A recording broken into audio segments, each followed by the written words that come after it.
Hello, Hello. Good Christopher. morning. Uh, Evening. yeah, so for you, it's getting almost to midnight in Almaty, Kazakhstan, where you are a senior lecturer at the Right. what's the Very college? senior. KeyMap University, the All right, Harvard of Central Asia. okay. And what we're doing in our conversations is just trying to understand what's going on in the world. And I take you and I made many trips together over the years to Russia, to Ukraine, and obviously to Rome. You were born in Rome and you speak Italian. Now you also speak Russian. In Kazakhstan, where you're living and working, Russian is the main language. And we are also kind of trying to make a Kind of. contribution. Hmm? I mean, kind of, yeah, it is, but there's Kazakh as well. 50-50 split. Hmm. No. And I think all the time of all of our journeys, we were trying to understand. We were trying to understand history. We felt there was a lot of passion in the history of Russia, of Ukraine, and of Rome. And we wanted to understand uh, the communist time, the Russian Revolution, the gulags, the world divided into sort of East and West, Soviet and liberal democracies. And now we've had about 35 years since the Soviet Union fell. And again, even Donald Trump the other day said he spoke speaking to Zelensky a week ago today in the White House. He said to him, "You do not realize that we are on the possible brink of nuclear war." So nuclear war always concerns me because not so much for myself, but for you, for your brother, for all the younger members of our extended family. And we would like to contribute to understanding that could bring about peace. And this also has led us to travel to Lebanon and to the Middle East. And we're concerned about the powder keg there, which is the state of Israel, the Palestinians, Gaza, and then Iran and Syria. Syria, I think the latest news is that it's breaking again into civil war, Chris. I haven't kept up so much on what's happening in Syria over the last few weeks. Okay. So in all of these journeys, there's been sort of I would say, or a range of things between the hard reality and almost a mystical reality. In other words, on the one hand, there's very simple things like trains and train schedules. You were on the Trans-Siberian Railroad with your brother. You took weeks to go from China back to Europe and then down to Rome. We visited in 2013 when you and your brother and I stayed in the Doma Santa Marta. And for several days, we saw Pope Francis every day, and we had one conversation with him for about 20 minutes.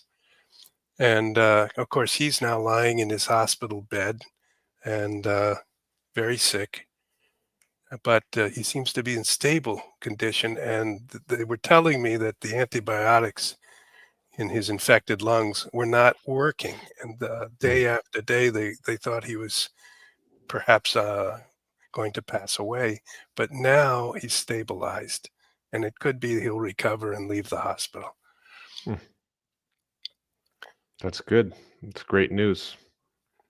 So what I appreciate about you is you have newer eyes than I do, and a younger perspective, and you actually know the Russian language much better than I know it.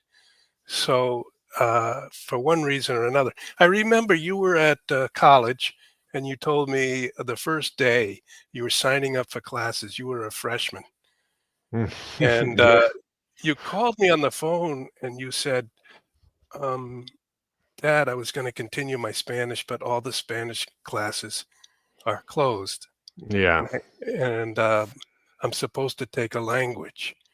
And so I Mm. said, "Okay, Chris, look, go down the hallway, look for the Slavic languages department, go in and look for a Russian language and see if that class has a space." And you did, and you started Russian. And I said, "Someday you'll be thankful that you studied this." I don't know. Are you thankful?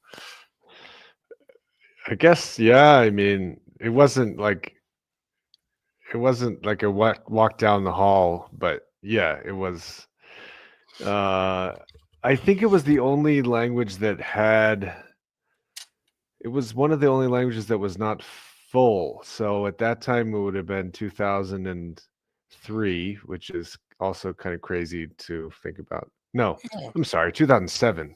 2003 was high school. 2007. Still, it's a long time ago. Um and yeah, and there was, if I remember, there was Chinese, there was German, I think there may have been also Arabic, and then French and Spanish, and all of them were pretty popular, and the one that was not popular at that level was Russian. And I'm not sure why. I think at that time it was kind of not so, you know, not so chic, All not right. so popular. So, but I think it's come back in popularity Well, and in kind of significance on the world level. And yeah, it's and well, it's anybody who knows Russian, and I feel that people that I feel that it kind of an understanding of Russian helps understand the Ukrainian conflict and this whole ongoing thing. And of course, Russian, though, it's important to note also that Russian is not the language that was spoken in the original Kievan Rus. I mean, it's related to that language, but the original Kievan Rus language was actually much closer to modern Ukrainian, and Russian is closer to what was spoken in the area of Moscow, obviously. And so the original languages, so there was an original kind of continuum of like Russian, Ukrainian, Belarusian or Belarusian, and then some Western Slavic languages like Polish, and they were all kind of held together by the old Church Slavonic language. okay. Well, when you bring up the fact that they were held together by the old church Slavonic, which is still used today, Yeah, it's similar to Latin and the Western European languages, French, yeah, Spanish, Italian, Portuguese, and also Romanian. yeah, And yeah, uh, and so there's a matching quality in a sense of those who will love the old Latin or respect the fact that it was the mother of their languages, and those who love the old Slavonic and respect the fact that it was the origin language for Belarusian, for Ukrainian, for modern Russian, and for other, yeah, also Polish. And yeah, then it comes to my mind that there were two brothers, Cyril and Methodius, and they went as missionaries to the Northern European tribes in the cold winters up there, and they wrote some alphabetic characters that yeah. became the Cyrillic alphabet. and Yeah. because his name was Cyril. Cyril was Methodius's brother. And Cyril is buried in San Clemente Church in Rome, which is just behind where the Colosseum is. And I remember 2006, the current patriarch of Russia, Kirill, came to San Clemente in Rome to venerate the tomb of Saint Kirill, Mhm. Cyril, who is his namesake. Yeah, Kirill and went to Kirill and is Russian, yeah, Cyril is English and Kirill is the Russian form. yeah, and I met him there that day when he prayed there at the tomb of his namesake. And I think in my life, I've always tried, and that was encouraged to try by Vatican officials, but also by American officials, including the American ambassador to the Vatican, Ronald Reagan's close friend, Ambassador Frank Shakespeare, encouraged me to travel to the East and to Russia and to Ukraine and to try to understand and try to speak to people and create sort of bridges of friendship.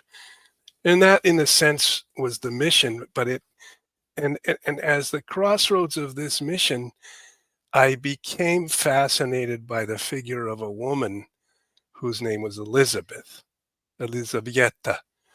Mhm, And she was the sister of the last Tsarina. She was the sister of Alexandra. And I wrote an article about her in 2000. It must have been after I made a trip to Russia in 1999, before Putin was president. And in the December of 99, the Catholic Cathedral of Moscow was reconsecrated. It had existed and functioned in the 1920s, and a lot of people who were Catholics in Moscow got to know that cathedral. And then it was closed in the 1930s, 40s, 50s, 60s, 70s, 80s, until the early 90s. It was given back. During those years when it was closed, there were 3 or 4 levels built in the church with stairways and then floor mm, and then offices. And I think it was kind of a tourist agency, but I'm not sure what the offices were. Someone might know. And the whole church was filled up with people working on other things, nothing to do with the church at all. The church was a shell with these plywood offices. And that was all taken down in the 90s under the work of Tadeusz Kondrusiewicz, friend of mine. And of course, Tadeusz was alone in the 90s there. And when we visited him, he had one secretary, and he was restoring the sort of Catholic hierarchy in Russia after it had been completely eliminated for 70 years. And I think of him as a hero. When he shook my hand, Chris, uh, he had a powerful hand, the hand of a kind of, and he was a powerful, he still is a powerful guy. But I think he's had a few mhm. health problems. But bro, he pushed my knuckles together and kind of ground them together. And I said, "What are you doing?" He said, "Oh, you're American. You should have a strong handshake." I said, "Yeah, you're about to break my hand." It was the strongest handshake I really ever encountered. Wasn't And he Belarusian or yes, yes. He might Belarusian, even, however you he say was it? right on the Grodno, I think. He was born in Grodno. And Yeah. he studied in Leningrad in the Mm. 70s when it was communist. But he And but yeah, he, you talked about like the languages that because he spoke Polish yes. and Russian and English and maybe a few other languages too. Yeah, and I have a little piece of news. I just heard it confirmed for me a rumor that I had heard some years ago that Pope Benedict, who resigned in 2013, 12 years ago, and that's when Francis became Pope, uh, the last time that he made cardinals uh, in 2012, he was going to reward Kondrusiewicz Tadeusz for all his years of brave service. And when you would meet, when I would ask him how he was doing and how he conceived of his mission, he says, "Bob, I am a soldier." In other words, he followed orders. And once we were in Red Square, I think it was that December of '99 when his church was being reconsecrated and delegations had come up from the Vatican. We went to visit Red Square, and I had a nice jacket, but it was freezing cold, and I was shivering. And he said, "Here, I'll give you my jacket." And I put on a second jacket to cut the wind, and I've never forgotten that. And I think he might have been chilly himself. He insisted. He was just he wouldn't accept that I wouldn't take the jacket. So Kondrusiewicz talked to me about some of the history of Russia and the history of the church in Russia. And it was at his the consecration. I think it might have been the 17th of December, 1999. I went in and they said, "You're a Vatican correspondent. You're going to write in your magazine about these events, the rebirth of the Catholic Church of Russia." And I said, "Yeah, this is historic." And they said, "Here, you sit down here in the front row, but keep these two seats next to you empty because two Russian Orthodox will be coming." And there was the idea that they hardly wanted this church to be reconsecrated. They hardly wanted the Catholics to come back in Moscow. They kind of, but the Patriarchate decided that, okay, they would send a delegation of two, and it was Hilarion Alfeev and it was Igor Vizhanov. I met them that day at the congregation, at the consecration. And I'm sitting there, and this man speaks to me in English. It was Hilarion. He said, "Good evening." He said, I'll be sitting in this seat next to you." I said, "Welcome." And then over the years, we had projects together as we came to know each other, and we did concerts. We had the famous concert in Rome in 2007, when a Russian choir and a Russian orchestra came to Rome to sing a composition by that same Hilarion. It was called The Passion According to St. Matthew. That can be found on the internet. And then he came to Washington, and it was in that cathedral that the Russians sent over an exhibit of icons and other things from the 1920s, 30s. And one of the icons I'll never forget, which we displayed in the basement of the largest Catholic church in America, the National Shrine of the Immaculate Conception, next to Catholic University, right there where we used to play soccer. Remember that? Mm-hmm. And the basement had all these items from Russia to talk about the religious renewal of Russia after the most draconian atheist system ever imposed on a society. And one of the icons had bullet holes in it.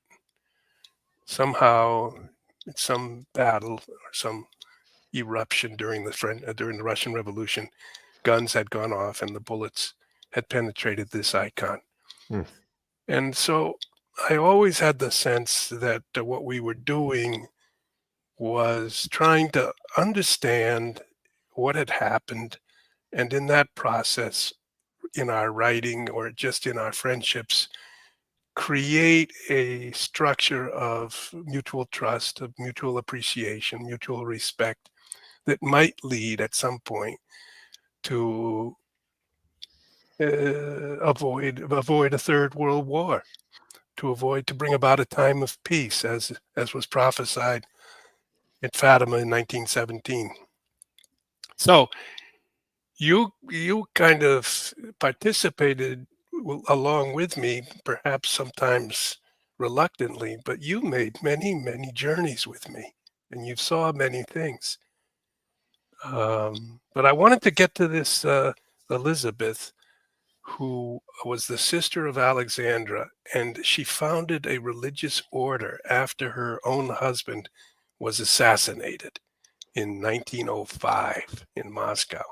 The Grand Duke Serge. Hmm. He was going to the office. He was like the mayor of Moscow, And he left their house one morning, got into his carriage, and he said, "Bye, honey. See you." And the carriage exploded. Wow. And I don't she mhm. never heard of this. Yeah, I never heard. Maybe you spoke about it a couple times, Well, but I don't I remember think this. the carriage exploded and he was killed. His body was broken into pieces. And Elizabeth came out in utter despair and Mm, uh, started to take pieces of his body and line them up next to the chapel, next to the house, and eventually put them all back together and inside the chapel door. And she closed the chapel door and she said, "Everyone leave me alone." mm, And she prayed over his body for hours and wept over his passing. And then she came out. They had a big state funeral, but she said, "My life as I was is over with the death of my husband. I'm going to commit myself to a different path. I'm going to become someone who helps children who are orphans, who are sick." And she started to open orphanages and clinics for abandoned children. And she, over time, had other women work with her. They became known as the Order of Martha and Mary. Martha, who was very efficient, and her sister Mary, who was said to have listened in contemplation to the words of Jesus. The famous story, they were the two sisters of Lazarus, by the way. And so when Lazarus died and Jesus didn't come for 4 days, they said to him, "Jesus, why did you come so late? If you'd come earlier, uh, before he died, you could have healed him." And Jesus said, "Now you will see truly the power and the glory that have been entrusted to me by my Father." And he said, "Lazarus, come forth." And of course, you know that I went to Cyprus and came to a church in Larnaca, and they said, "This is the tomb of Lazarus." And I was well, so excited. I What? was there. Of course I know. I was with you. Yeah. Yeah, And yeah. I mean, Wait, I got it. Yeah. Lazarus is one of the only men, I think, that has two burial tombs, one in Mm, Israel and one in Cyprus. that's Anyway, right. there's a That's video. I went down to the tomb later. I think you had on another occasion where you had departed, and I talked about the tomb. I got And a photo. I got an image of the Grand Duke Sergei and Elizabeth. So this is okay, what they so look like. well, so I have to kind of tell you, in life, sometimes we are moved by certain affections and the hierarchy of loves, to refer back to what J.D. Vance talked about the other day, Ordo Amoris, the order of love. Uh, Somehow I developed a certain affection for this lady, Elizabeth, who was a German, came from Germany, and her sister Alexandra married Nicholas, and Mhm, she married Serge, that guy there, and she loved Sergei. mhm, And they were from a noble family in Germany, and they both were killed. One on the 16th of July, 1918, with all her children, by the way. All her or children were killed. 18. And, Yeah, yeah, yeah. Sorry. 18. oh, okay, the morning of the 17th, because this lady here in this photo was thrown down a mine shaft outside of Ekaterinburg on the 18th, the next day, Mhm, and died.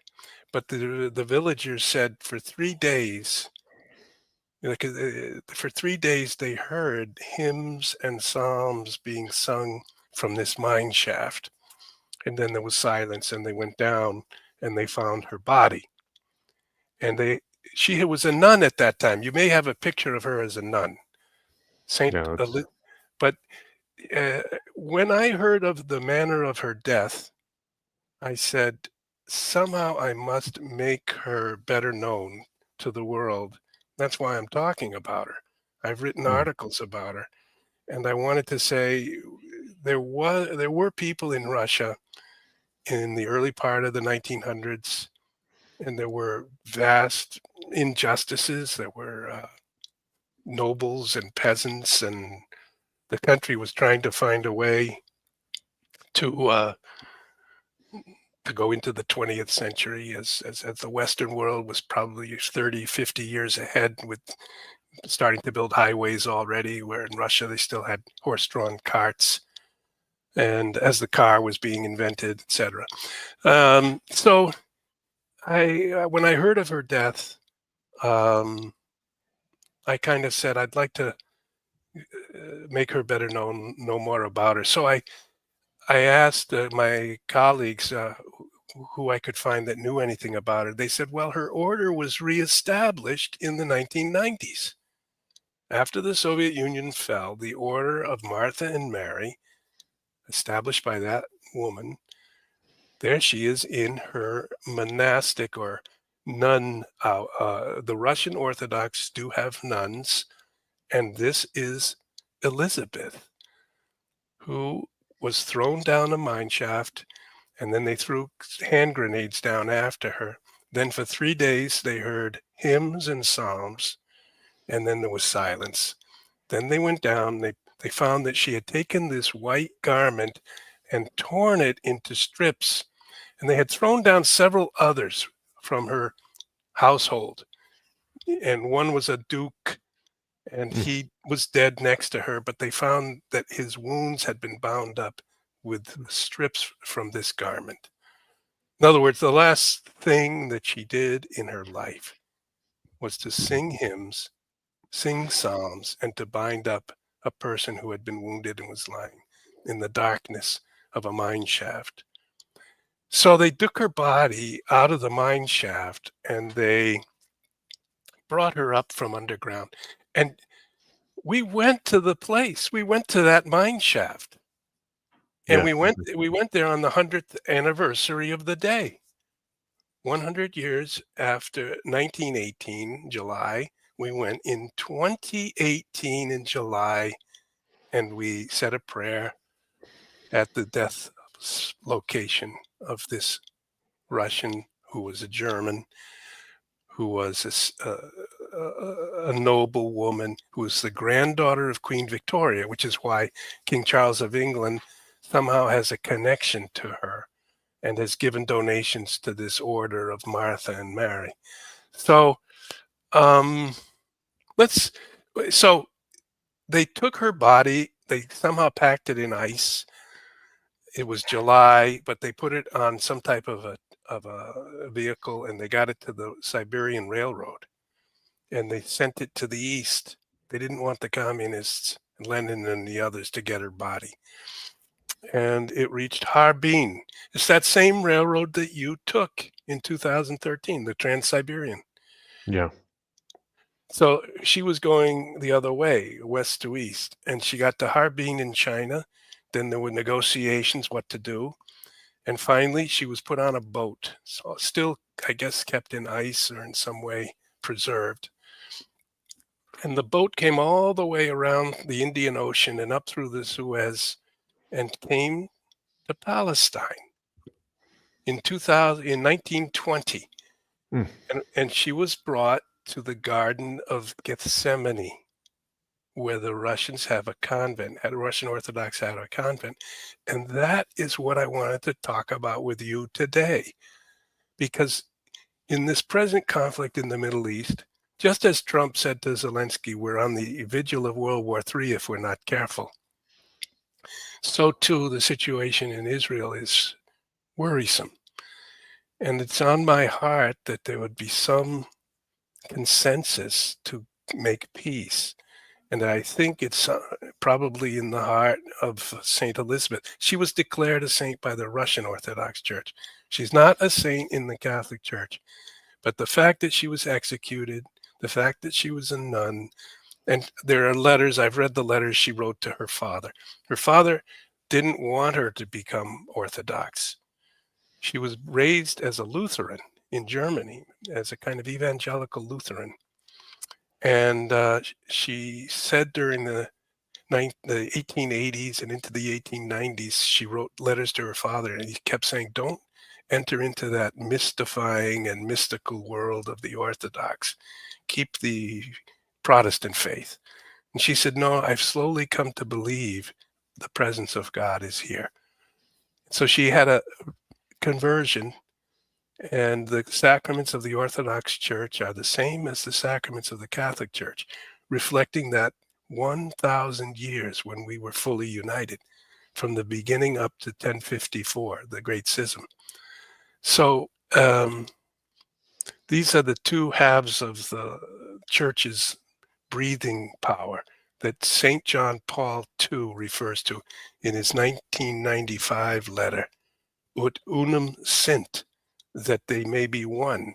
Those those are the words that Jesus used in the very last prayer that he prayed on the night that he was arrested in the Garden of Gethsemane. And on that night, he said to his disciples, "I'm going to pray now for you." And he said, "Father," and he said, "I pray that they may be one." Ut unum sint is the Latin translation. His final prayer was that they remain unified. And so the church remained unified until 1054, and it's split then in the Great Schism, it's called, between Catholics and Orthodox. But during that first 1,000 years, also those who were Orthodox, who became Orthodox, the ones in the East, had a great respect for the Bishop of Rome.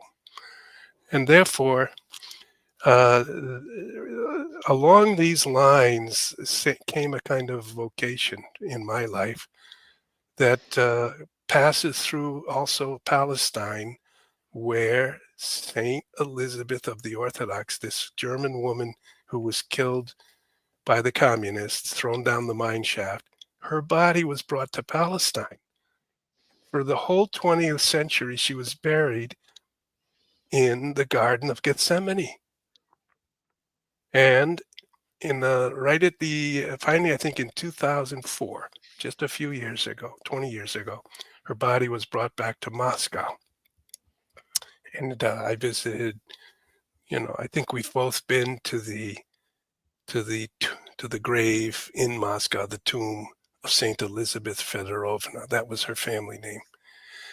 So I wanted to pass through this journey a little bit, because I think that this is my point right now, and I really am doing this whole podcast just for this reason, Chris, because I wanted you to understand, and then if others want to listen. Um, Trump made a big scene with that AI video where he talked about the future of Gaza. You familiar with that? Mhm. Yeah. He has a big statue of himself in gold, and he's saying it's kind of Gaza will become the Riviera. It's going to Yeah. be rebuilt, and so the young children who are in rags come out of this tunnel and they come out on the beach. But this whole vision, which I understand in some ways is the beginning proposal for some breakthrough after really 70 years of simmering conflict. Uh, and I don't, somebody else I think made that video, but uh, it's nevertheless insufficient to take the region where the great faith in the God of Abraham, Isaac, and Jacob, that is the God of the Jewish people, who is also the God of the Christians, and who is also, in some sense, the God of the Muslims, proposing sanctity, proposing morality, so that we're not always uh, fighting each other, stealing each other's wives, and killing each other because we're offended by that. That's the commandments, the 10 commandments. Covet not the wife of thy neighbor. Um, so, in other words, and this vision for Israel that's being proposed has no spiritual dimension to it. It's the Rievi, it's having a margarita cocktail or something on a lounge chair on the beach. And I believe something like 40,000 children have have been killed in various bombings, and the bodies are lying there. I read the other day that 25-30% of the bodies have not been recovered. They don't even know how many. In other words, thousands of bodies. And I thought Saint Elizabeth of the Orthodox of Russia, who spent the last years of her life helping children and teaching them, giving them medical attention, would be a kind of patroness for a vision for Israel, for Palestine, for the Palestinians, for that region, but really for the whole world. Because when I think of what is the Holy Land, we always think, oh, that's this defined land of the ancient Israel. But the whole earth, in my view, is now the Holy Land because Jesus became incarnate here. And that's what you and I kept saying about Lebanon, um, southern Lebanon, Tyre and Sidon. It says in the scriptures that Jesus went to Tyre and Sidon and preached.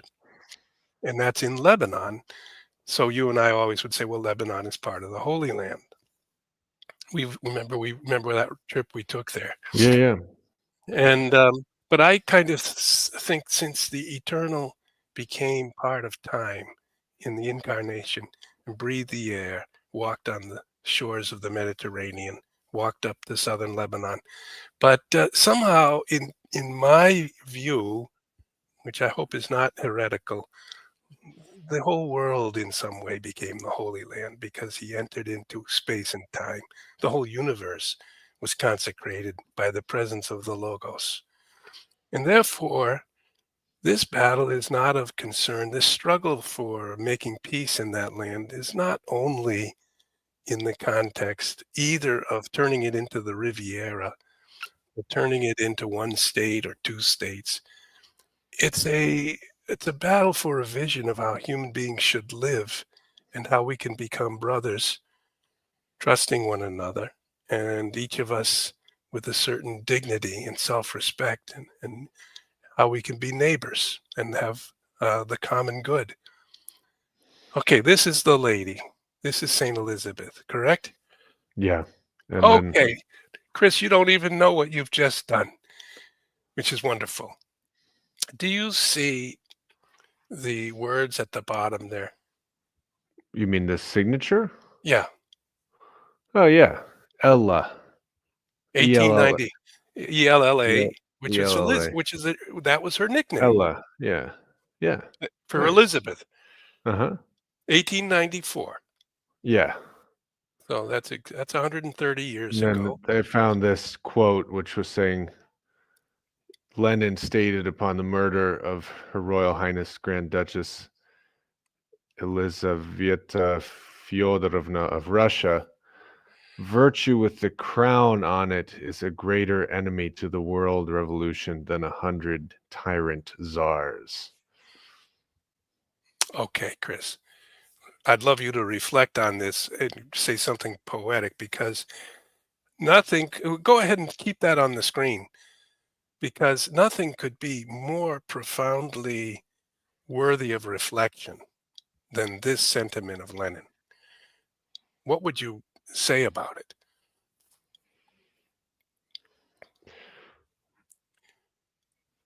I would say that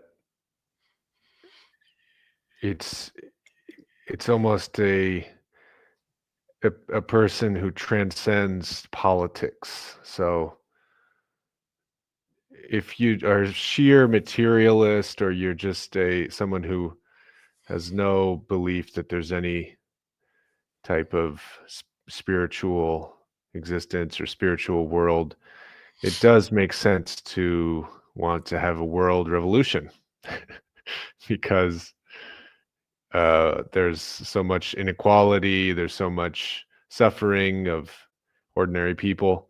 So, as someone who is a Marxist materialist, someone like Vladimir Lenin would, of course, support a world revolution because he would say this is what's necessary for us to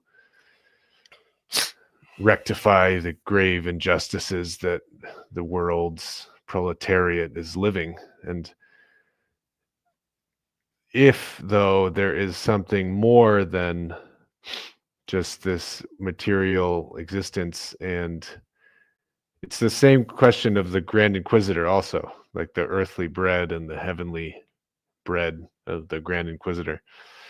But yeah, the Grand Inquisitor is someone similar to Lenin, honestly, who's trying to say, well, we need to forget about the spiritual side of things and just give everybody the earthly bread and make sure that their material needs are met. But certain people are reminders that there is a more spiritual dimension to things, and they make you realize that there's something that it goes a lot deeper than just politics and economics and revolution of the class struggle. So people like that can be dangerous because uh they don't people they have an influence on others to seek something that's not just some type of economic or political program. It goes beyond that. So yeah, I I agree with that statement. Well, I thought you spoke brilliantly, and I think this is where we are. I think Yeah, even in this perspective are some of the Western liberal ideals, and even this proposal of a kind of a Riviera for Gaza falls within this concept of a this worldly solution. And what's on the face of this woman is, in her eyes, is a look towards eternity. She's a few years away from experiencing the death of her husband. She will commit her life to taking care of abandoned children. She will then be executed as a kind of impediment to the revolution, and Lenin will state that he's happy that she's been killed because she's an impediment to the revolution. yeah. And that not only is she an impediment, but she's more dangerous than 100 czars, this one woman. Therefore, I sort of fell in love with her. And Yeah. I said, I'll use my writing and my podcasting in some way to remind the world that there was such a person, the type of person who was an enemy to all that Lenin stood for. But is there such a person today? Because Well, it's not just virtue, it's virtue with a crown on it. That's what he was also pointing out, which is that there not only is it not a person who's virtuous is okay because they're just a low level local neighborhood virtuous person, but someone who's virtuous who has a royal or a aristocratic pedigree is somebody who can they can make the they can make the people want to not go for a kind of democratic system.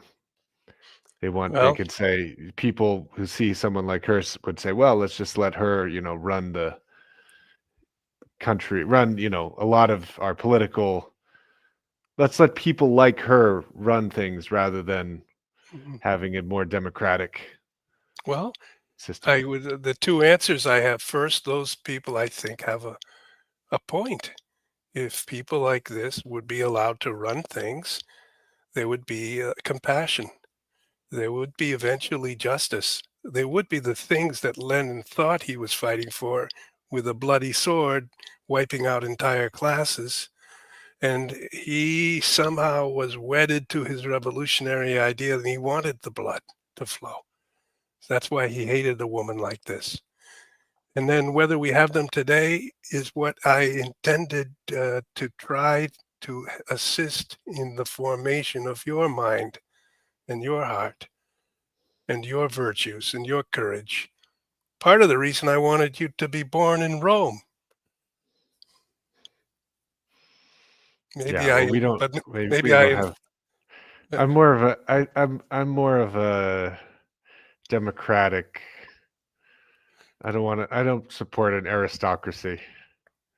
well, the aristocracy doesn't have to be political. It can be a virtue. You could, we But could, I think Dunnan is also saying that he's also saying with this quote that the virtuous aristocrats are very dangerous to his ideas. yeah, Not just the virtuous people, but like people that are aristocratic and legitimately aristocratic. And y- yeah, well, I it mean, just I think that there is.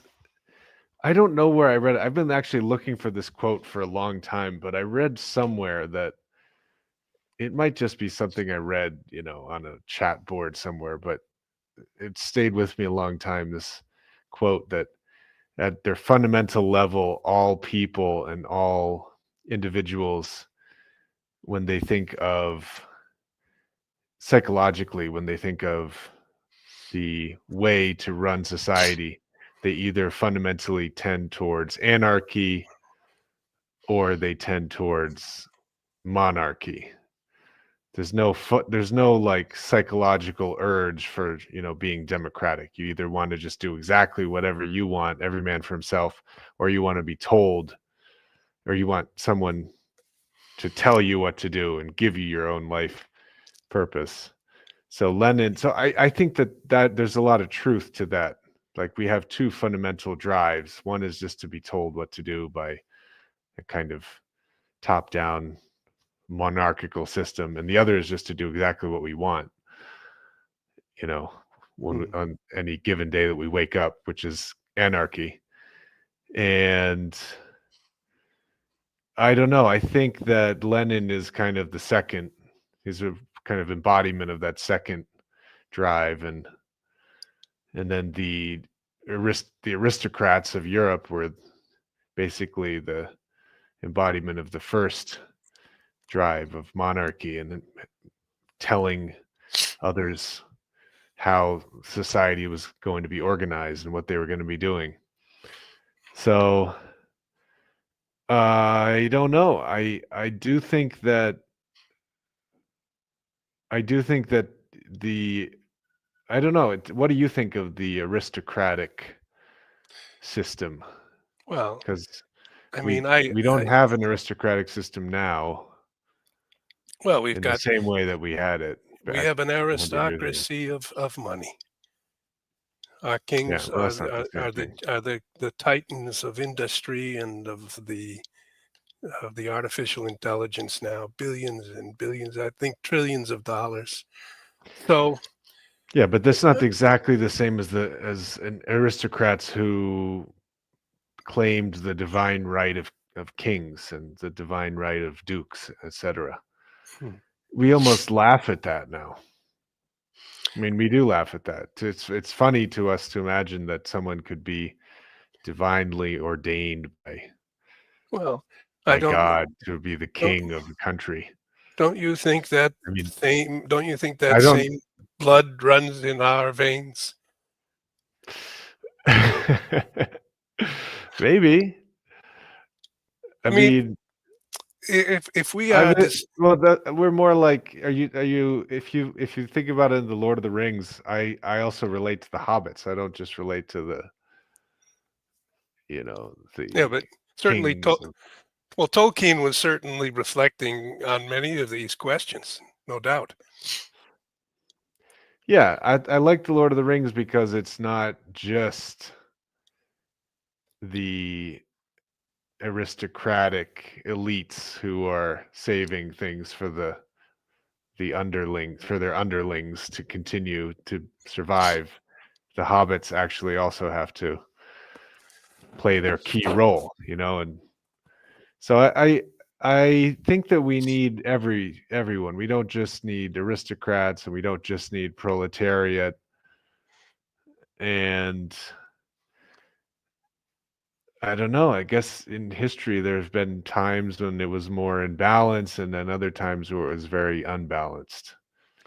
Yes, So and there's much that we could say, but this word virtue, you see yeah, the middle word in that caption at the top, yeah. which is literally in Latin, virtutis is strength or power.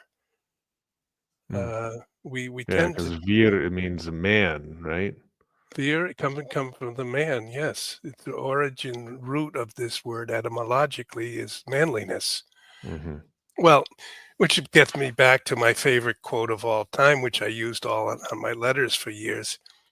The glory of God is man alive, but the life of man is the vision of God.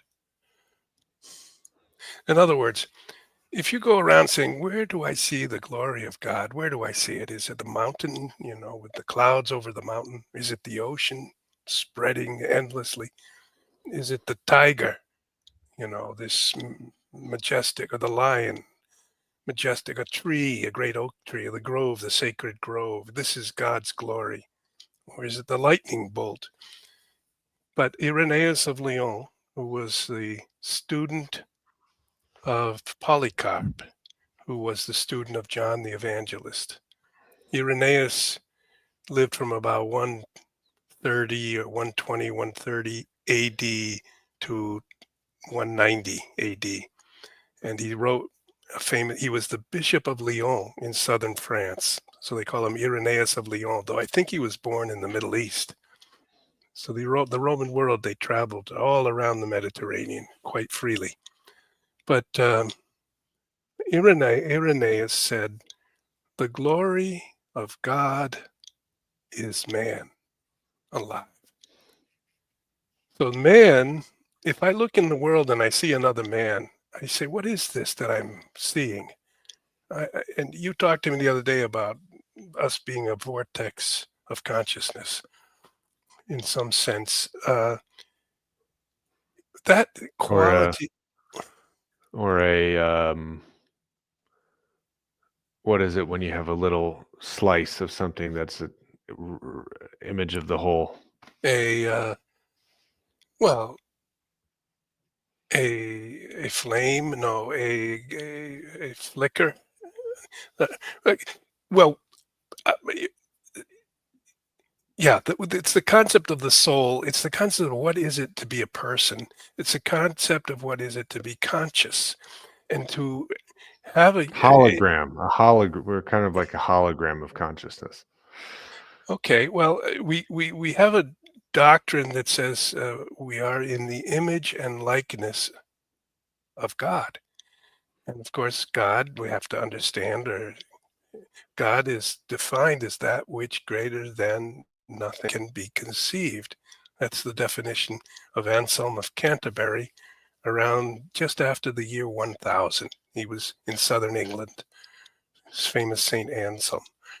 He said, if we think of a mountain, the mountain is great, but it doesn't talk.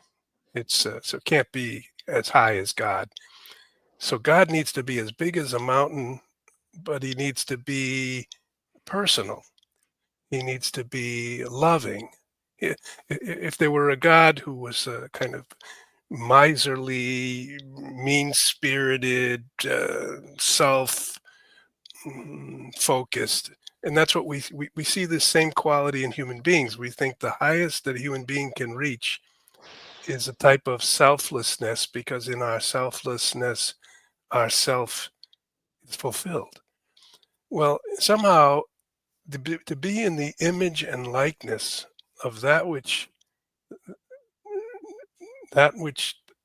higher than which nothing else can be conceived, would be that which is real, that which is holy, that which is eternal, no limitation of time, and therefore, but also a personal being, because for you and I, for you to call me father or for me to call you son, it's a relationship that we have with reality that nothing else has, not even, no stone, no snowstorm has a personhood. And that personhood, capable of love, but also capable of betrayal and treachery, is, I think it's the highest thing that we know in the world. If the world was all empty, but filled with gold coins and silver coins, this is the story of King Midas. If he turns into, makes everything into gold, and his own daughter turns into gold, loses her personal liveliness, he would have nothing. All this wealth that we're piling up, these billions and trillions of bitcoins or of dollars or of gold coins, are nothing in comparison to the soul, which is eternal, which is beautiful, which we have back with Saint Elizabeth. You could see that in her eyes. And that's what Irenaeus said. He said, the glory of God is seen in a living man. If you see and you come across a living man in the street and you look into those eyes, you say, this is a glory. I'm encountering a glory that's been produced in the world, that truly exists and has infinite dimensions of personhood. That a soul. But the life of man, so because he said, man alive, we don't want to be dead, spiritually, emotionally, psychologically, or physically. And somehow our faith is about life, providing life spiritually, emotionally, psychologically, and physically. And the scriptures speak of the Christ's body risen as glorious.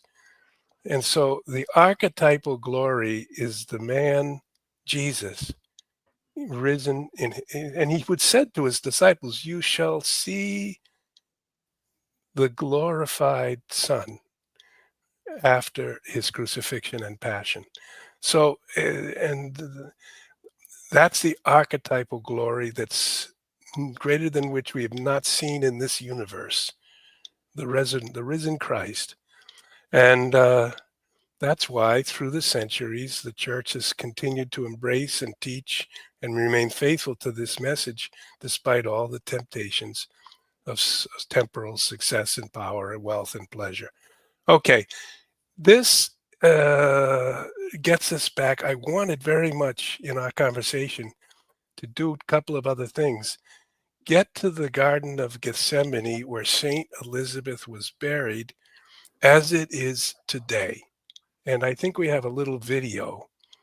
And because there's a Russian convent, a Russian Orthodox convent okay, let's listen to this for a moment. It's beautiful music. This is a Russian Orthodox convent. На территории монастыря находится два значимых места. Первое место, согласно преданию, где стояла Богородица во время вознесения Иисуса Христа. И второе место – это место первого. The mother of Jesus, Virgin Mary, in this spot saw Jesus ascend into heaven according to ancient tradition. That's what she just told us. This is the Garden of Gethsemane, and that in the back is a Russian Orthodox monastery.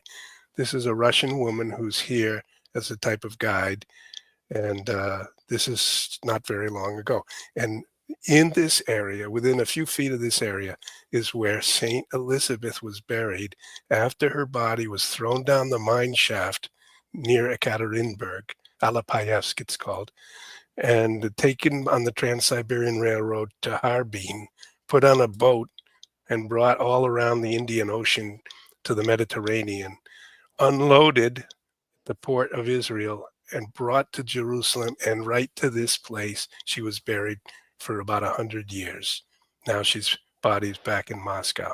Okay, so there's a point to all this that I'm trying to slowly develop.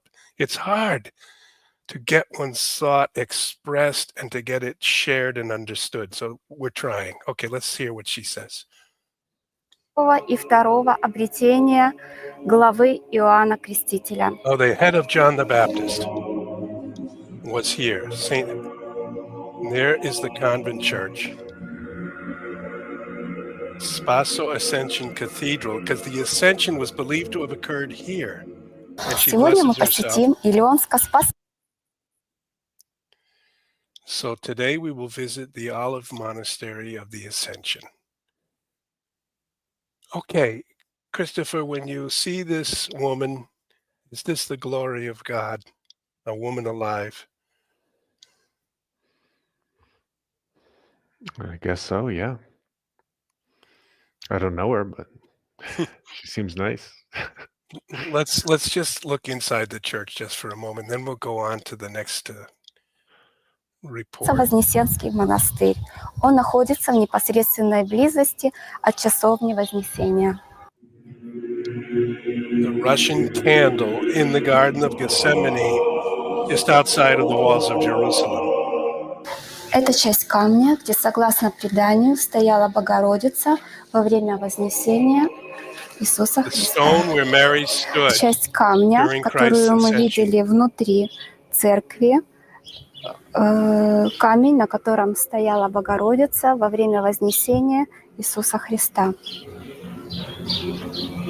Иисуса Христа.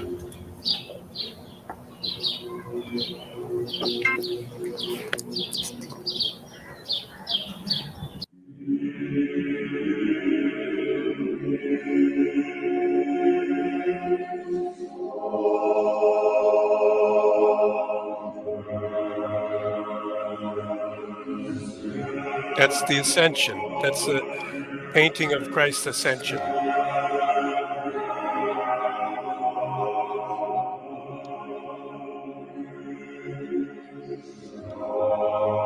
That's the transfiguration. All right. So this monastery is still today in 2025 in the Garden of Gethsemane in Jerusalem. Now I want to go to the history of the Russian connection with this monastery, which is written about everywhere, Wikipedia, etc. And I want to go through it so people are informed about it.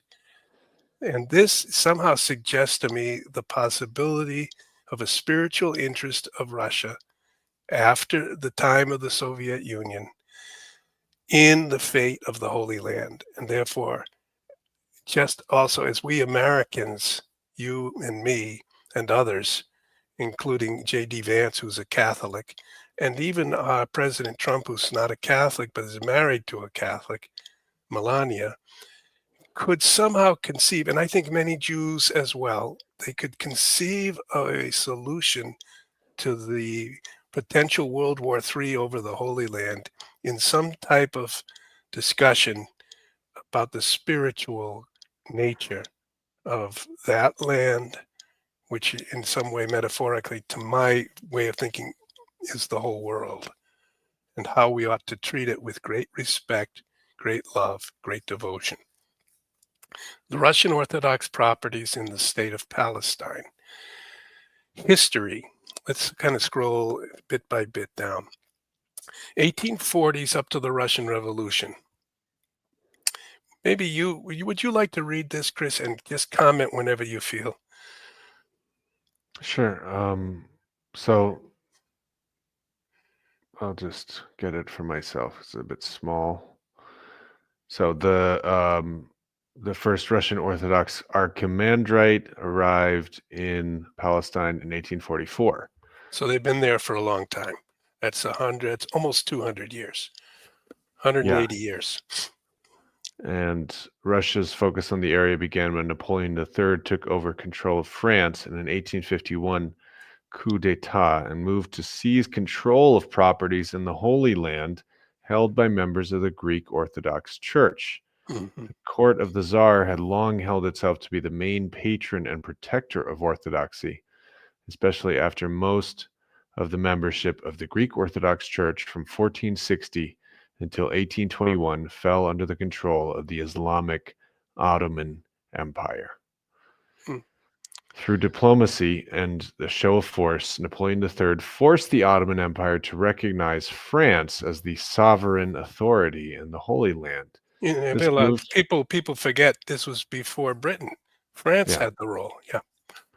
This moved control of many Christian holy sites and buildings out of Orthodox hands and under Catholicism. Okay, which also now the fact that Trump proposes taking over Gaza, but the fact that this history of the Holy Land is under the Ottomans, it's under the French, it's then under the British Mandate, then it's become, according to the UN, the State of Israel and the Palestinian territories. Yeah. But this means what man, anyway, it's a territory which is sacred, but I hold that the whole world has been sacralized by the incarnation. But I certainly think that this land should be made holy and not a slaughterhouse. Peace should reign there in the peaceful Holy Land.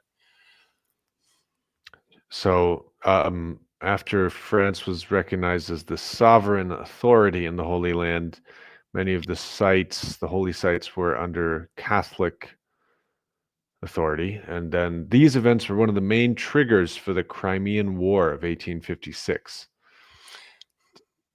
And yeah, so actually it's the last couple of centuries,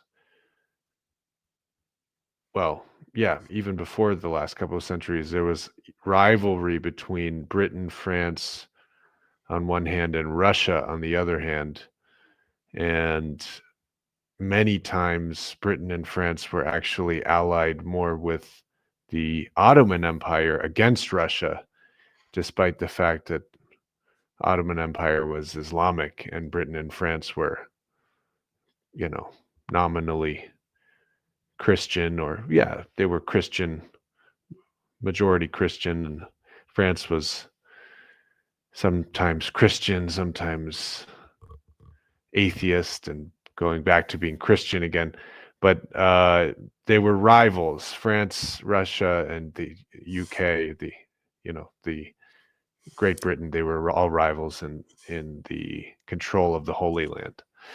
So Tsar Alexander II continually worked to make sure Russia would have a presence in Palestine. And so Okay, and so Putin today and others in his circle naturally would feel that something one of the great Russian czars did and had an interest in would be of interest to them as well, because they're trying to continue the concept and the life of the Russian people, the Russian Empire.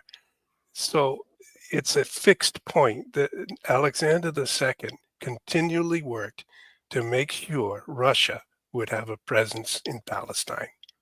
Go ahead. So I'll go up to this more recent time. After the Russian Revolution, most of the church properties in Palestine remained in the hands of those who were at odds with the Bolsheviks, so white Russians, and the majority of these joined with the Russian outside Russia. So in 1952, the Soviets reopened the Russian Palestine Society under the direction of Communist Party agents from Moscow, replaced Archimandrite Vladimir with communist-trained Ignatiy Polycarp, and won over many Christian Arabs with communist sympathies to the Russian Orthodox Church. Then the members of other branches of Russian Orthodoxy refused to associate with the Soviet-led Russian Orthodox Church in Palestine. So they had, even within Russia, some struggles. I think we need just briefly to go back above and go over that history of the late 1800s and early 1900s, even though you skipped it. Because we'll try to zip through it. What was going on? What was the relationship between Russia and this territory? First of all, Tischendorf and the Codex Sinaiticus at the St. Catherine's Monastery at the foot of Mount Yeah, Sinai. what is the Codex It's the oldest scriptures, the oldest written out Bible 4th from, century Christian manuscript of a Greek Bible. and so 4th century is 300s. Mhm. So Jesus is crucified, dies in about 33 AD. Peter and Paul are killed in about 64, 65, 66 AD in Rome, creating Rome as the center of the Christian church above the tombs of Peter and Paul. St. Peter's Basilica is still above the tomb of Peter. And the monks in the East preserved during 200 years of persecution and into the reign of Constantine a monastery, which is at Mount Sinai, called St. Catherine's Monastery. And somebody there, using manuscripts that we don't still have, I guess earlier manuscripts, copied out the entire Bible, and they call that the Codex Sinaiticus. Sinaiticus, yeah. The Tsar's brother, the Grand Duke Constantine, and his wife, the Princess Alexandra, toured the area. They visited in the middle of the 1800s.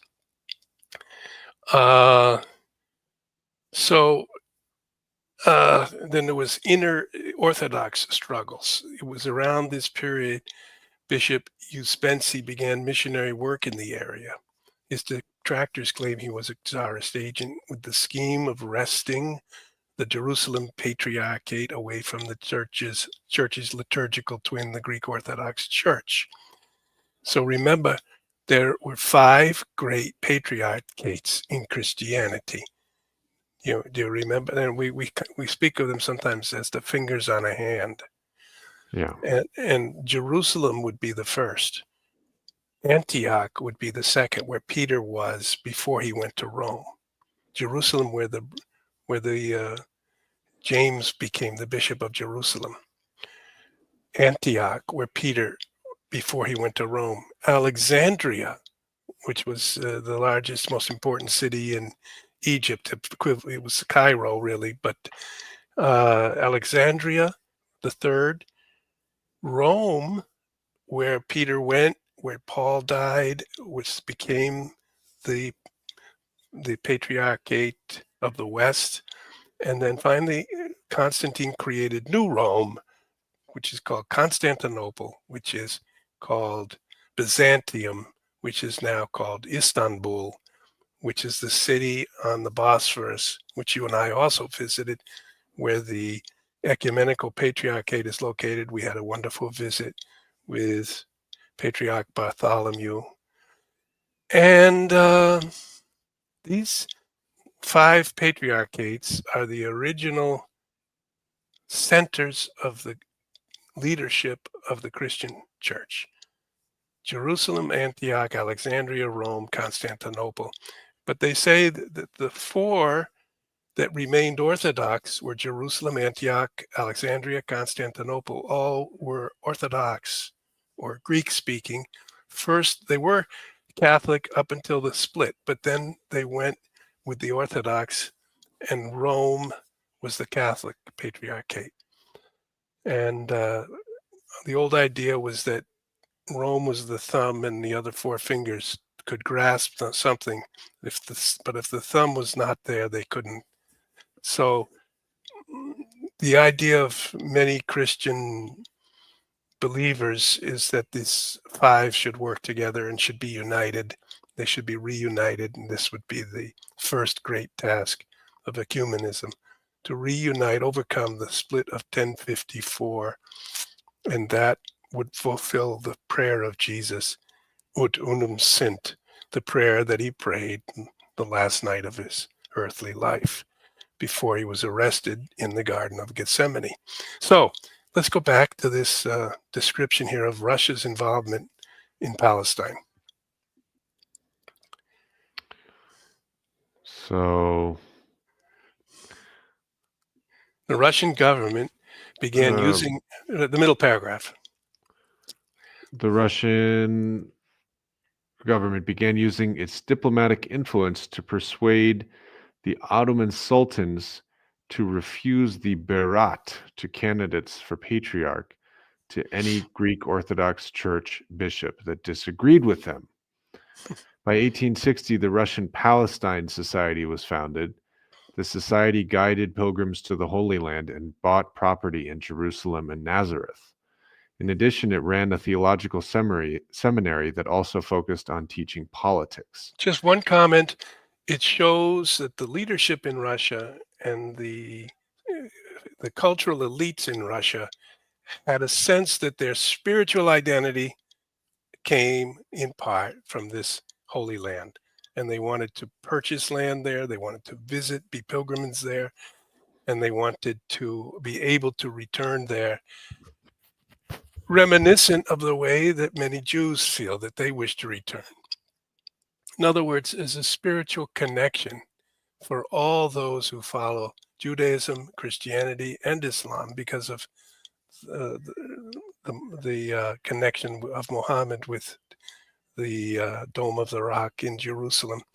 All three groups have a sense of spiritual affiliation connected with these areas of land.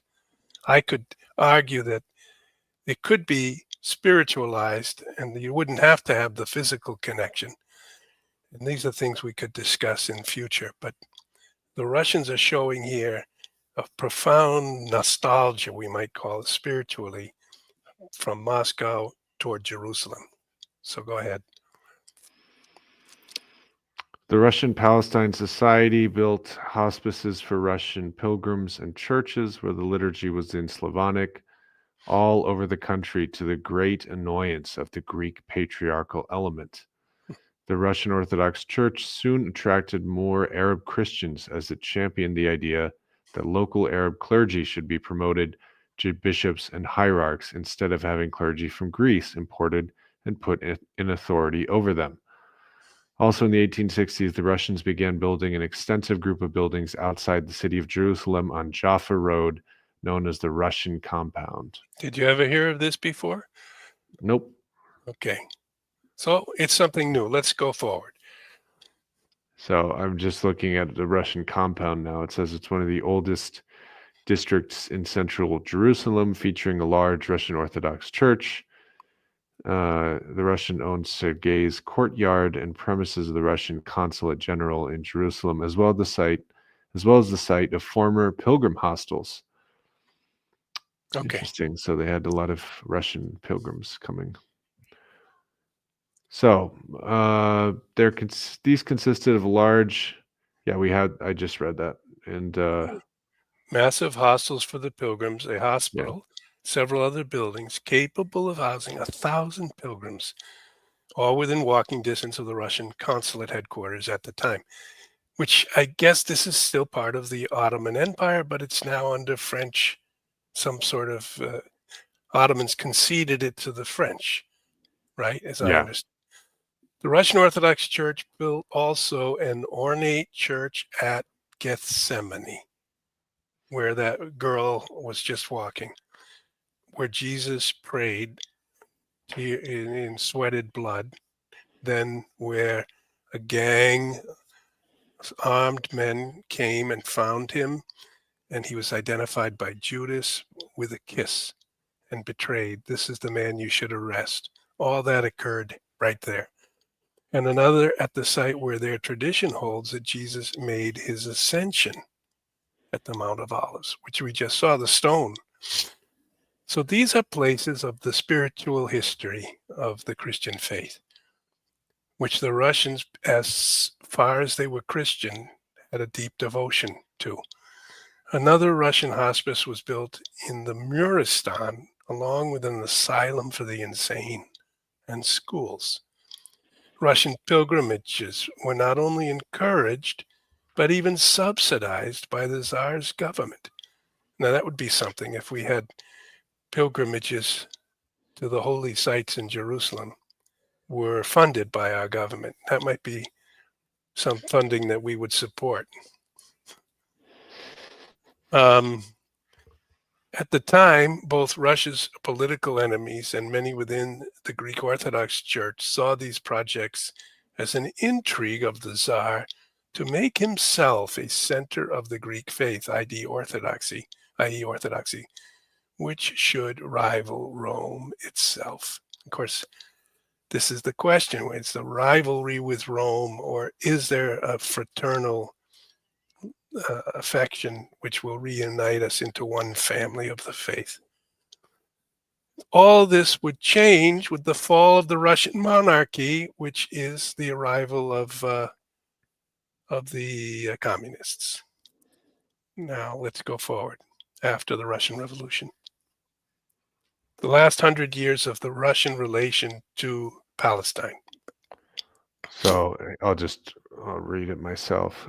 Can you? Yeah. So with the rise of the communists, most of the church properties in Palestine remained in the hands of those at odds with the Bolsheviks, and the majority of these joined with the Russian Orthodox Church outside of Russia. Okay, so you have a Christian element of Russia which persists in the Holy Land as it's extinguished by the communist Bolsheviks inside of Russia. Okay. Some properties of the Russian Orthodox Church remained closed until 1941, when the Politburo ordered the churches reopened. An invitation was extended by the Soviets for all Orthodox prelates in the Middle East to come to Moscow to witness the installation of Patriarch Alexei I. In 1952, the Soviets reopened the Russian Palestine Society under the direction of Communist Party agents from Moscow, replaced Archimandrite Vladimir with communist-trained Ignatiy Polycarp, and won over many Christian Arabs with communist sympathies to the Russian Orthodox Church.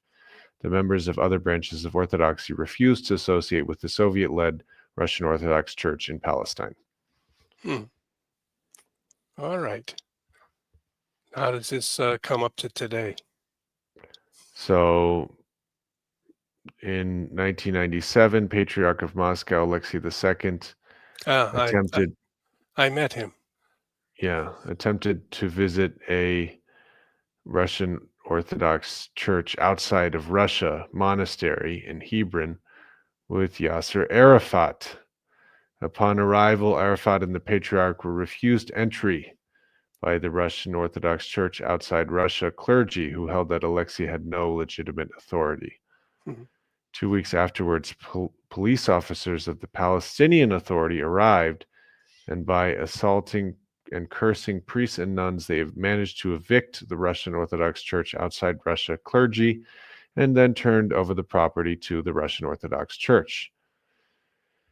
One of the nuns stated, "We told you have to leave." He was from the Russian Orthodox Church. Another nun stated, "They put me on the floor and they dragged me like a sack of potatoes." So these are violent events, and what's the end up to our own time now of these places? It seems as if the Russian Orthodox Church today, both the Russian Orthodox Church and Russian Orthodox Church outside Russia have a continued and separate existence in the Holy Land, but the 2007 signing of the Act of Canonical Communion has brought about a new era of cooperation between the two parts of the Russian Church. All right. And 2007 was the same time we had our concert of Russian music in the Basilica in Washington, the largest Catholic church in America. And it was Metropolitan Laurus was there representing the Orthodox Church abroad, and along with Hilarion, who represented the Russian Orthodox Church in Moscow. And they had an amicable meeting, and it was around that time that agreement was signed, that the Russian Orthodox Church abroad and Russian Orthodox Church inside Russia would reunite or work together. But apparently that reunion and working together was not complete in the territory of Palestine, from what you've read. Yeah. All right. Now, I wanted to go back and just talk about Ella for a minute. Um, I remember a winter's night in December of '99 when I went to visit the woman who had succeeded in re-establishing the Order of St. Martha and St. Mary, which was the order founded by St. Elizabeth. Maybe we could put Elizabeth back on the screen here. And this lady had been a television announcer in the Soviet Union in the 1980s. And then she'd had, there's a St. Elizabeth. And I wanted to get, do you have that picture where she signed it, Ella? Yeah. At the oh my God, those are the old Russian days. Okay, the lady had been a Russian Soviet television personality, and when the Soviet Union fell, she went into a kind of religious crisis and came out as an Orthodox believer again after having been a apparatchik of the Soviet system. And we talked for a while about what that process was like and what her belief was and how she understood the 70 years of communism and even her own role. Okay. And then I said to her, this is about, I would say, the 20th of December, 1999. I said to her, what's that on the other side of the room? She said, what do you mean? At that piano, I said. And I said, what's that? You have a grand piano across on the other side of your apartment. She said, go take a look at it. She said, that was the piano brought here from Germany that was used by Elizabeth when she was a young child. And so I opened up the piano. I played a couple of notes, and then I said, wait a minute, right here on the enamel, I see some scratches. And I see it looks like an E, an L, an L, and an A. And she said that was Ella when she was 5 years old in Germany. She wrote her name on her piano, and she was reprimanded for marking the enamel. Hmm. And at that moment, Christopher, I felt somehow a calling to make this woman better known to the world because I felt sorry for her. Hmm. Because she was executed in a brutal way because her husband was blown up. She never had any children of her own. I felt sad. And, her sister had 5 children. Her sister, Alexandra, was the mother of was the mother of those girls, the 4 girls, Olga, Tatiana, Maria, and Anastasia. Remember? The 4. Mm-hmm. And then the 5th was the Alexei, the boy who had hemophilia. All of them shot on July 17th about 2 in the morning in the basement of a building in Ekaterinburg. And you and I went there 100 years later, and there was a tremendous celebration. Do you recall that? Yeah. There was a liturgy presided over by the Patriarch of the Russian Orthodox Church, Kirill, who's very controversial, but nevertheless, they that night recalled the execution of the sister of this woman. The sister's name was Alexandra, her older sister. And the next day, this woman was killed in a mine shaft about 50 or 100 miles outside of Ekaterinburg in Alapayevsk. That night, we prayed for 2 hours. And the next day, we went to Alapayevsk and they had another ceremony. And we had lunch in the same room with Kirill. And afterwards, we met with Kirill. And they were saying to us, we are very grateful that some Americans and some Catholics have attended this ceremony. I think we were the only ones. And I said, well, we didn't come because we are monarchists, but we came to be in solidarity with those 5 children and with their mother who experienced the utter sorrow and despair of all dying together under gunshots from their guards in a dark basement. And in spite of their class membership, they were innocent. I've always felt that the children were innocent and shouldn't have been executed in that way in front of their father and mother. And I said, this is why we came, with a kind of pity in solidarity for the sorrow of one family, but not making any type of political or monarchist statement. And they said, well, thank you. We understand what you're saying. So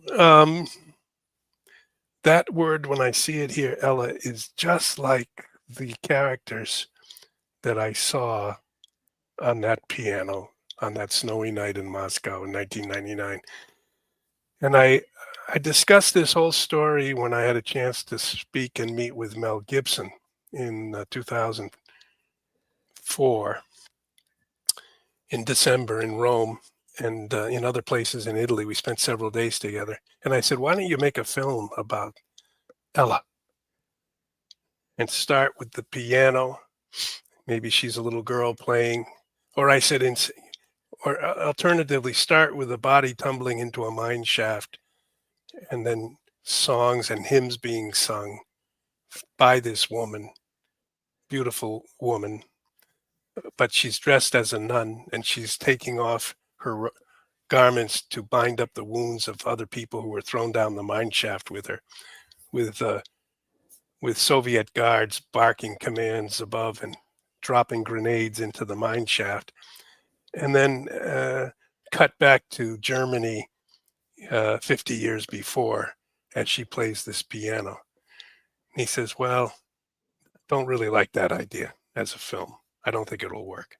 So I've always been disappointed ever since that no great film was made about the life of this saintly woman and beautiful woman who suffered greatly, who had a spiritual journey, and who became known in Russia as the Bolshaya Matr, the Great Mother, even though she had no children, because she took in dozens and hundreds into the various convents and schools and orphanage that she and her sisters administered, and in this way tried to show God's compassion and human compassion for the plight of those who day by day suffer abandonment, suffer desolation and loneliness. So I believe that she was a holy person.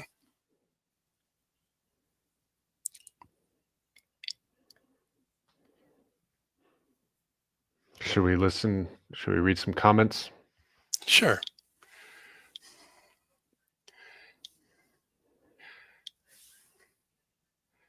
We are probably one of the smaller broadcasts in the history of podcasting. We do have almost 100 people. We have 100 people watching us now, but we're far short of Joe Rogan at 400 million and Elon Musk with Tucker Carlson in the hundreds of millions. So you and I are the humblest of podcasters, Chris. Thank you for recognizing the story of Elizabeth Fedorov, MB. MB, we appreciate that you've taken your precious time to accompany us. We're trying to cause the memory, the story of Elizabeth to be better known, not forgotten. And it's kind of just our own path somehow took us from Connecticut and where I was born, and then from Rome, where Christopher was born, but as an American. And our path took us also to Russia, and to me first, and then Christopher. And Christopher is now in Kazakhstan, and he's studying Russian. And we are attempting to preserve the memory, and in a type of devotion, a type of friendly devotion to a woman that we wish to be known and honored. Patty Leather. Today, Americans have a seemingly populist leader in President Trump, but Trump is also a Zionist. True populism and Zionism are incompatible, Patty says. Trump is attacking free speech rights at colleges. Well, yeah, so it's a tumultuous world, a kind of world of great struggle, great anger, great injustice. And I do think we can see, is there another? But I do think that there often is required to overcome long, long grievances. There's a sacrifice required, and I found that sacrifice expressed in the life of Elizabeth, but also in the other day I wrote a piece about Maximilian Kolbe, who gave his own life in Auschwitz when 10 men, a man escaped, 10 prisoners were arrested, were rounded up, and they were put to be assigned to the rest of the camp. Don't try to escape. And they were condemned to death by starvation. And Maximilian was a prisoner, and he was not among the 10 chosen, but then one of the 10 men started to cry. He said, I'll never see my wife and children again. They'll never see me. And Maximilian turned to the commandant and said, take me instead. And Maximilian was the last of the 10 to die. And he died in when was it? Late 41, early 42, in 42, I believe. And he sacrificed his own life. And the only way sometimes to overcome division is for somebody to make a sacrifice. I don't want to offer you, though, Chris. I think it's up to me. Next comment. Ignace L. Lazarus went to France with his two sisters, Martha and Mary. Well, yeah, Martha and Mary Magdalene. Lazarus was the first bishop of Marseille, south of France. He can't be in Cyprus. Okay, yes, I've heard of this also. This is another historical tradition. I'm not sure. There is evidence. There's a historical tradition on both of these stories that he went to Cyprus, to Larnaca, became bishop there. There's a church there. They say his tomb is there. Then there's this other tradition that he went and became bishop of Marseille in the south of France. How these can be reconciled, I do not know. If one must be true and the other false, I'm not sure. But I do appreciate you very much for bringing this up. Chris, I think we're going to have to study the question further. Michael Krismanich. This is very interesting. I studied Russian history in my senior year of high school and took a trip there in March of 1985. So you're an older fellow. That was, Michael Krismanich again. I also studied modern Soviet history as an elective in my studies at John Carroll University in Cleveland under Professor Michael Papp. Well, you maybe could contribute something further to this podcast with your great learning, Michael. Keep in contact with us, send an email, and maybe we could even invite you on sometime. Gina Manriquez. Gina, thanks for commenting. Thanks for listening. You're very kind. May there be an ITV podcast that does not reference or invoke our current U.S. president and vice president as virtuous people? ? Gina, they have not proven themselves to be either. Their objectives are anything but transparent. In other words, I guess they're covering up their true objectives. So she's saying they have evil objectives. Christopher, do you want to avoid any comment on these matters, or how can we rise? No, I don't disagree with that. I don't disagree with that.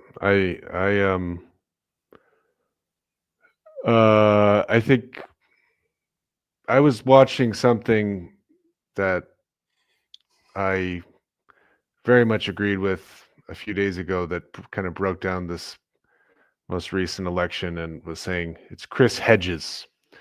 Chris Yeah. Hedges is the journalist, but uh, anyway, he was saying it's the recent election was mostly corporatists versus oligarchs, and corporatists would be the Democrats who want kind of somewhat of stability to allow the government, or apparatus to continue to benefit corporate interests of major corporations and allow them to keep exploiting, worldwide markets and things like that. And then the oligarchs would be the Elon Musks and the Trumps and the Peter Thiels, and they want to put up toll booths to make life for people a bit more chaotic. So you're going to need to pay to have a library. You're going to need to pay to have a school. You're going to need to pay to have, security for your neighborhood. So everything is privatized. Everything is, private post office, private national parks.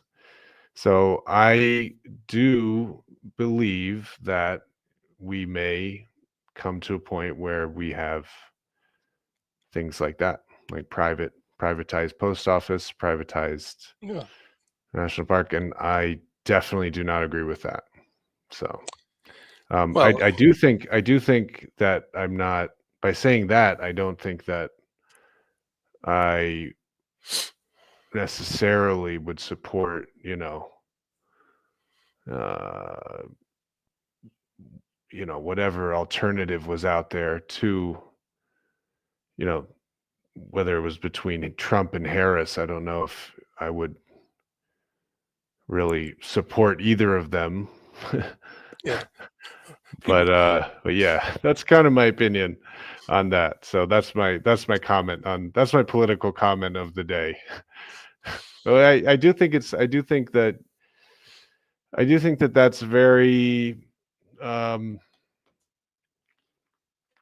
that's very prescient comment, and I think that I think we need to be careful about giving any kind of power to anyone who is not elected. So whoever that would be. So anyway, but yeah, what do you think about it?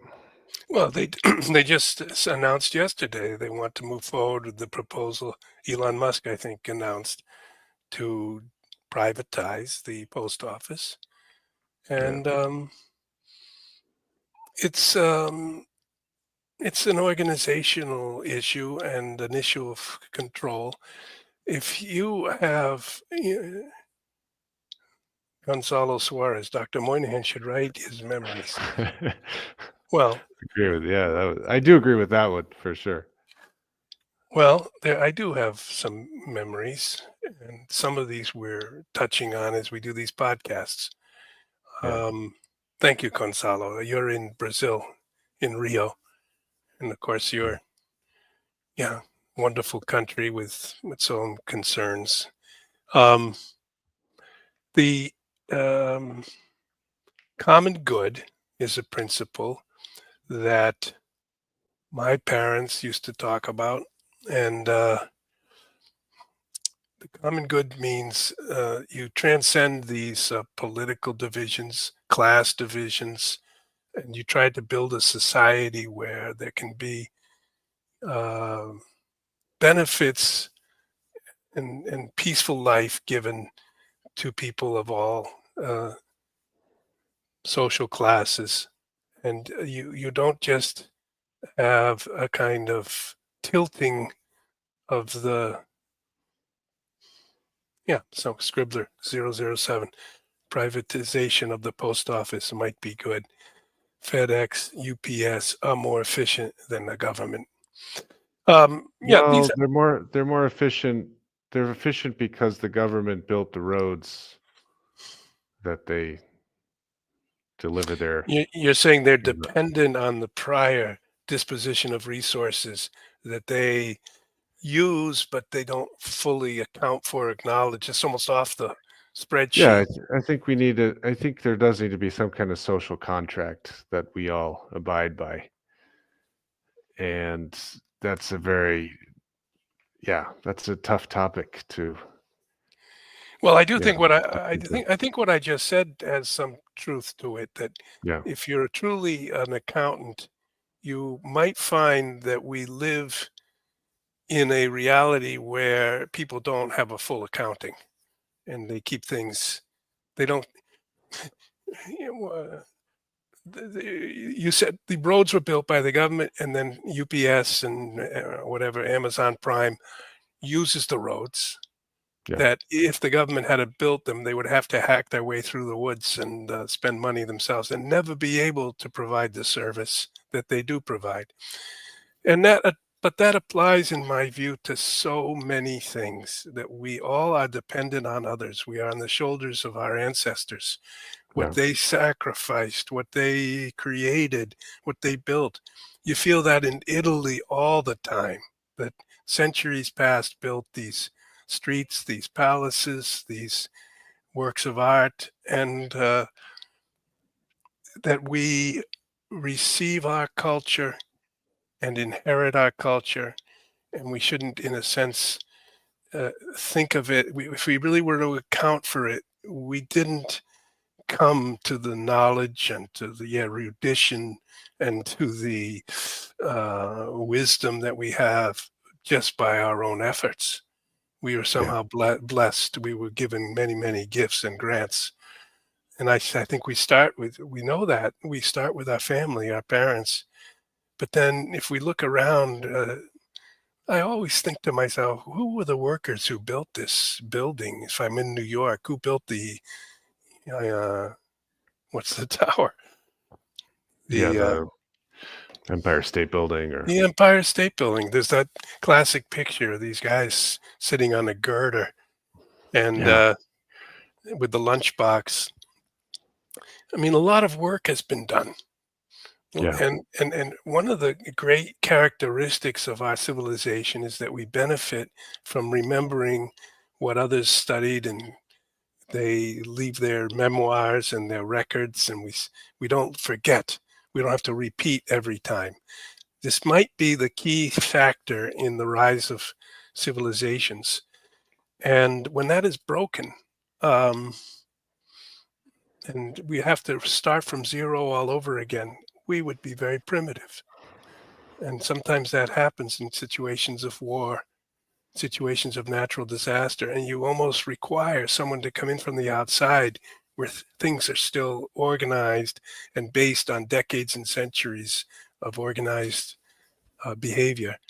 And then they can come into a flood zone or to a volcano zone and start helping the people dig themselves out. Otherwise, they're just there with a shovel. There's no tractors. There's no so. yeah. And Gibbon speaks about this too. He says civilizations rise and fall. Oh, I should read that one that we had here, Chris. Let's put it back. Gina rightly and kindly, really respectfully, I appreciate Gina says the rich historic and journalistic value of Inside the Vatican, my magazine, our magazine now, Chris, is obfuscated by constant reference to these persons. She's meaning political leaders. Please keep your contribution centered on your religious knowledge and valuable Catholic living. Okay, Gina, I will file that in my to-do category in my mind. I will not become overly politicized. I'm trying to escape that fate. Um, and I do think it's probably the mission that I have is not to be no because okay, CW, separation of church and state, as it were. Yeah, I mean, I do feel that the intertwining is inevitable, and I think you find it. we found coins, I think, with Pontius Pilate's name on the coin, I think, and we the Roman Empire historians have calculated what the state did, how the reigns passed each emperor, but we use shorthand, which is a mental crutch. We say England said this, but there is no such thing as England saying this. It's one minister of government in a certain time representing a certain party that expresses something which is considered the common will of England, but it could change tomorrow. And we personify these political entities. The Democrats say this, but there's a range of democratic positions. We personify Russia says this, but or believes this. I think one aspect of my thought is that the person individually has a soul, which then makes choices, and the political attempts to put us into lines and line us up in smaller without all the nuances and distinctions of our thought into gross sort of massive categories: Republican, Democrat, Libertarian. Even these are epithets for many, many differences of view. And these are pragmatic decisions made to enable politics to function. But it doesn't have to be this way. And I do think the decentralized vision of noble yeoman farmers, that type of thing, is something that's part of my family tradition. What is this guy? Archimandrite Gregory. I've seen you here before. I think you're a learned man. I appreciate that. No human corruption unrepented is the problem. Well, we're back to my original instruction to you, Christopher, as a child, when you asked me about the pain and sorrow. And I said, it's a fallen world. Now, I really would like to complement or balance that with the other fundamental conviction. It's a redeemed world. And therefore, the fallenness, which you sense even in your mortality, if you get a cavity or your eyesight starts to decline, or you get, and you've had a little stomach problem, you've had stomach indigestion. That's part of the fallenness, the pain of physical existence. But the redemption is the source of consolation to the spirit, to the soul, that something has happened which opens the possibility toward eternity of our aspirations for life, for love, for family, for honor, and it passes through taking what is fallen, taking what has been ruined, and redeeming it. That's what we feel was done by Christ. And I really feel when you hear the music that we had in that video, when you see the girl with the head covering on her head, people have attempted to orient themselves toward the eternal. And therefore, they turn away to a certain extent from the raucous cacophony of political rhetoric. They don't take it that seriously, unless there's a truly wise leader who calls on us to turn to the better angels of our nature, and then he speaks of the common good. But all politics inevitably will involve compromises. All right, so we'll come back to Elizabeth. We'll explain more what she did. We'll kind of make her almost a feature of our conversations. And our goal, I guess, will be to speak in such a way that there could be a helpful trajectory towards peace. And you and I are both very concerned about the war in Ukraine and the wars in Gaza, in Syria, in southern Lebanon, potentially with Iran. And these are not the only places. So onward then. But can you just wrap up with how you are doing and what's happening in your life? Yeah, How's your teaching? it's going great. I'm learning many new things about how to. We did an exam of phonetics and phonology this week, so that was fun. All right. How many students do you have? Total, I have about 75. Okay, and are they good students? Yeah, yeah, And they're very good. They're very motivated. the teacher is called the person who is in loco parentis, in the place Mm. of the parent. Are you feeling like a father to your 75 students? Not like a father, but maybe like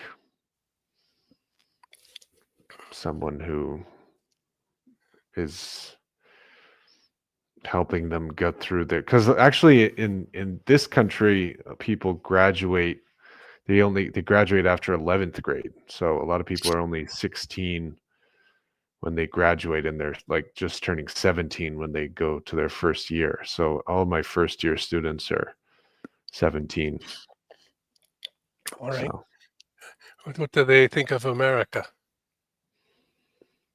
they think that they're pretty well informed about everything. I think they Hmm. they're not obsessed with America, but they do think that America is more advanced than here, which may not actually be true in some ways. You can have higher salaries in America, but you can you can call the ambulance and go to the hospital here, and it's all free. That's I don't- social, state funded medical care. Yeah, it's very cheap here. It's very cheap to get any kind of medical care, which I haven't taken that much advantage of it. I should go get like some teeth cleaning or something. It's like $20 to get your teeth cleaned. Oh, you said it was free.